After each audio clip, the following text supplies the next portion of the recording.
හිතුවද ඩොල්ෆින්ලා මේ වගේ කියලා. ඩොල්ෆින් කියන්නේ සරලව මුහුදේ ජීවත් වෙන ලස්සන මත්ස්‍ය විශේෂයක් විතරමද?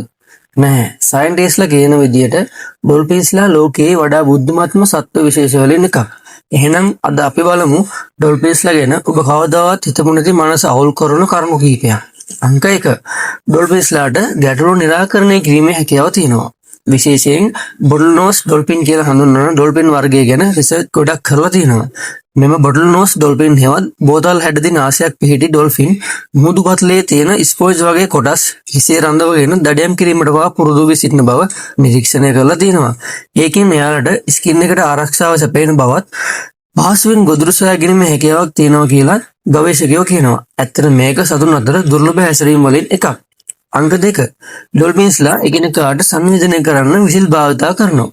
විද්‍යාඥයන් හිතනවා ඩොල්ෆින්ස්ලාට සිග්නේචර් විසිල් එකක් එහෙම නැත්නම් Taman ආවේනික විසිල් එකක් තියෙනවා කියලා.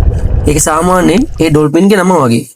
අනේ ඩොල්ෆින්ස්ලා ඒ විසිල් එකෙන් තමයි රයිට් කෙනාට කතා කරන්නේ. අංක 3. ඩොල්ෆින්ස්ලා සමාජයේ සතුන් විදිහට සලකනවා. ඔවුන් කණ්ඩායමක් විදිහට ජීවත් වෙනවා. තුවාල ලැබු ඩොල්ෆින් කෙනෙක් හිටියොත් අනේ ඩොල්ෆින්ස්ලා ඒ තුවාල වෙච්ච ඩොල්ෆින්ව වතුර මතු පිටට ගෙනල්ලා උස්ම ගන්න උදව් කරනවා කියලා සාගර සත්ත්ව ගවේෂකයෝ නිරීක්ෂණය කරලා තියෙනවා. ඒ වගේම මදර් ඩොල්ෆින්ස්ලා තමන්ගේ පැටව ආරක්ෂා කරන්න ශක්තිමත් බැඳීමක් පවත්වාගෙන යනවා කියලා කියනවා. ඒ කියන්නේ අම්මා නිතරම තමන්ගේ පැටිය ළඟ ධර්ම පැටිය ආරක්ෂා කරනවා.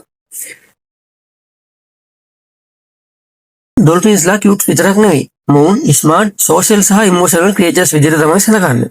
එහෙනම් ඉතින් ඔයාලා ඩොල්ෆින්ලා ගැන කලින් දැනගෙන හිටපු දේවල් වලට අමතරව අලුත් දෙයක් ඉගෙන ගන්න නැති කියලා හිතනවා. ඒ මොකක්ද කියලා පහලින් කමෙන්ට් කරලා කියන්න. තවත් මේ වගේ ඇනිමල් ෆැක්ට්ස් බලන්න channel එක subscribe කරන්න කියලා ආදරෙන් ඉල්ලනවා. සුබ දවසක්.